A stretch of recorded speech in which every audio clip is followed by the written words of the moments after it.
So our topic for today is in relation with that rally and of course kung gaano kademonyo si Lisa Smugs. Baka doon sa Cebu ay ipakita na magkakaroon na ng grand showing ng Polvoron session. You'll never know, 'di ba? Because this life is unpredictable. This fight is also malaman na itong ahas na ito ay ginapang niya ang mga mayor sa Cebu papuntang Maynila. O, ano ginagawa niyo sa Maynila?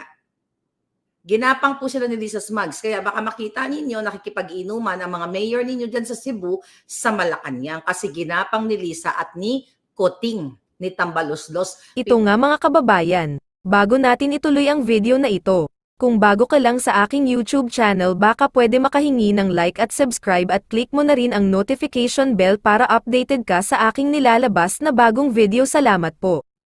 Sa mga mayor. So mga mayor ng Cebu, mga Bisaya diha sa Cebu, so kailangan malaman ninyo lahat na ang mga mayor ninyo, majority of your mayor nasa Maynila nagpapakasarap, ginapang nilingkis ni Lisa Ahas Araneta Smugs para hindi maka-attend dyan sa prayer rally o sa pagtitipon.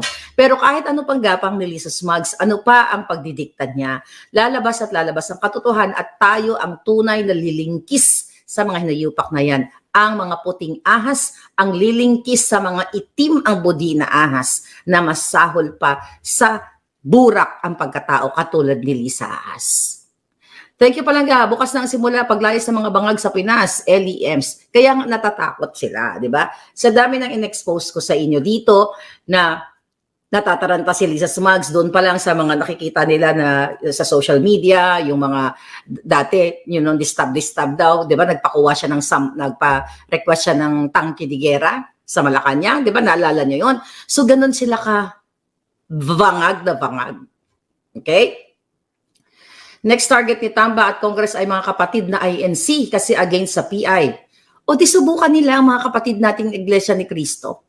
May mga kamag-anak, marami akong kamag-anak na INC at kaibigan, lalo na dito sa Jamaica. Di subukan nilang, sige, ubusin nila ang PC ng mga taong bayan. Whether ikaw ay Kingdom of Jesus Christ, INC, Muslim, o kahit anong pang mga religious belief mo, ubusin ninyo ang pasensya ng taong bayan. Mga buhakan ng GNMS kayo. Okay? So ngayon, mga palangga, kung makakarating kayo na doon, sinabi ko na kanina sa Cebu, okay? What you call it, yung location. So, you have to be part of it. Kasi, yung ginagawa sa atin, okay, balikan natin.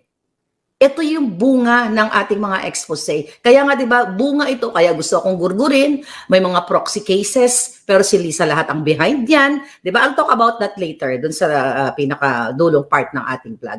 So ngayon, nakita nyo naman yung ginagawa ni Risa Virus na nagkaray-karay ng mga nakamaskara sarado, na nakasarado ang mga mukha. At sabi nga ni Marcoleta, ni Congressman Marcoleta, I hope Congressman Marcoleta, ipakita mo din yung tapang mo. Kasi I admire Congressman Kong Marcoleta. Na-interview ko yan . Maganda ang kanyang ideology pagdating sa mga magsasaka. Pero for sure, intindihin natin, baka nakikiramdam or something, nakikita ni Marcoleta kung anong kahayupan na ginagawa sa Kongreso. At I hope, if you're really for the country, you have to speak up, walang reservation. Itodo mo na. Kasi you will fight para sa Pilipino para sa magsasaka. Sabi ni Marcoleta, tungkol doon sa kinaray-karay na mga nakamaskara, na mga parang mga multo. 'Di ba? Sabi ni Marcoleta na hindi ka tanggap-tanggap, hindi ka tatanggapin ng piskal na mag-file ka ng asunto na nakamaskara. Unang-una, gagawa ka ng complaint affidavit. Papakita mo, i-fix mo yung signature mo doon. Doon na ipakilala mo ang sarili mo. Pipirmahan mo, tama. Mo pa nga at iyon sapagkat kung hindi mo pinirmahan iyon, baliwala iyon. Ganon ba yon sa pamamaraan ng Senado kung halimbawa na may uusigin ka, kailangan nakatakip ang muka ng testigo? Paano mo masasabi ngayon na yung mga taong iyon ay nagsasabi ng totoo sa'yo? Pangalan nga lang nila, mga identity nila, ayaw nilang sabihin. Paano susumpa iyon sa katapatan ng mga sasabihin niya laban sa isang tao? Yun ang tingnan natin. Correct, di ba?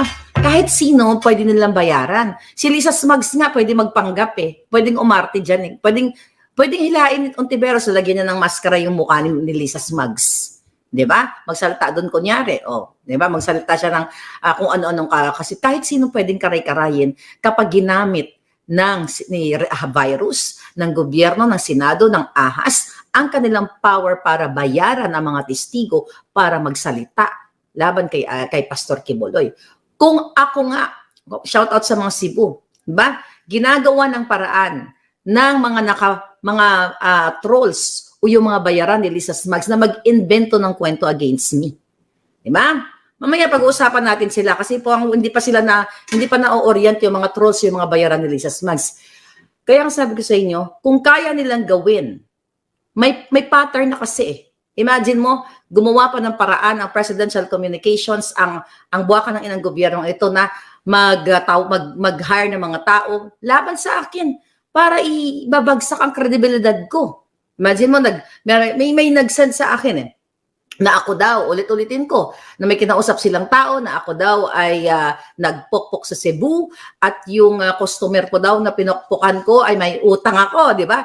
Sabi ko, kung nagpokpok ako sa Cebu, dapat yung kliyente may utang sa akin, di ba? Kasi kung ikaw nagpokpok, di ba, kung bayaran ka, di yung lalaki ang may utang sa'yo. Bakit ako may utang sa kanya?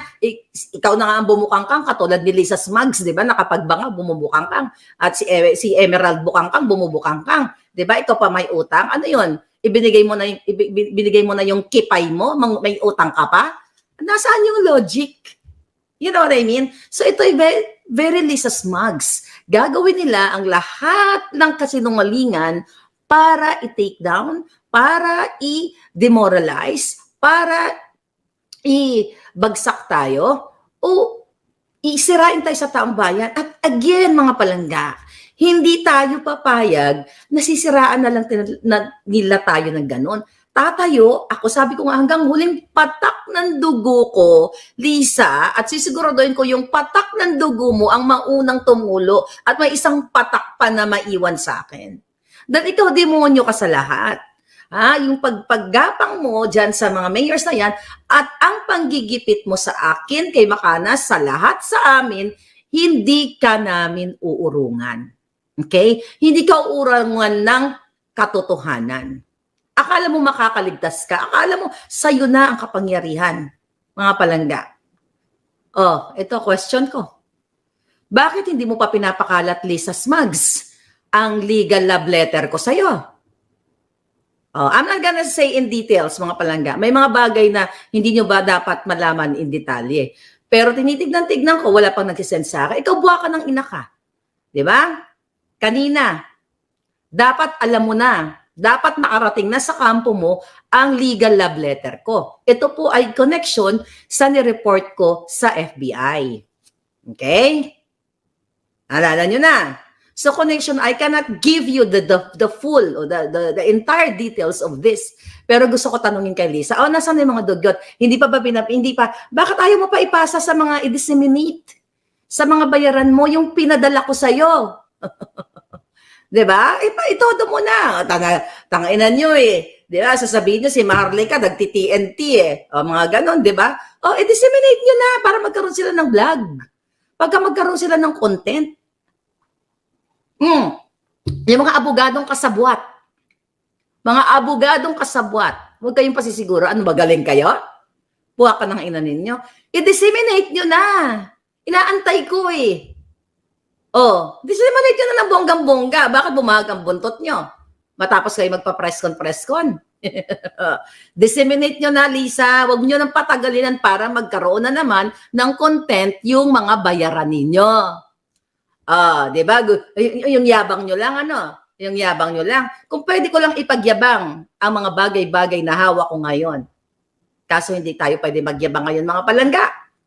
Kailangan natin ng mga pangmatalinong diskartehan or mga palangga, hindi pang bangag na diskarte.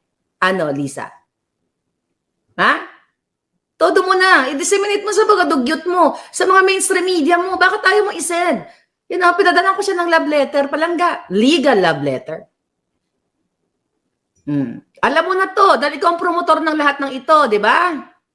Kaya mo magbayad ng multimillion. Kaya mo magbayad ng bond kahit trillion. You know what I mean? Sa mga lawyers, you know what I mean? Alam mo, aatrasan kita? Putang ina ka. Ang tingin mo sa akin, ganito kasi wala akong pera. Ninakaw sa kaba ng bayan. Buha ka ng ginimis mo. Pobreng Pinoy, thank you.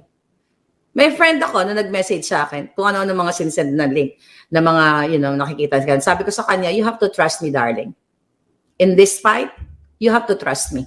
I cannot tell you what's going on, the exact details and everything, but I will fight against this Lisa Smugs evil. Ito ang punot dulo ng lahat. Itong buwakan ng ito, kahit hawak niya ang national budget, mga palangga. Total, kung si Pastor Kibuloy ay anointed son, ako ay anointed daughter. Diba? Oh. Yan. For sure may nanonood dito kasi mahina ang mga utak. Okay, yung mga ano ni Lisa Smugs, yung mga troll niya, mga vloggers sa mga trolls. Kung nagustuhan mo ang ganitong video, huwag kalimutan ang magkomento kung ano ang saloobin mo. Salamat po.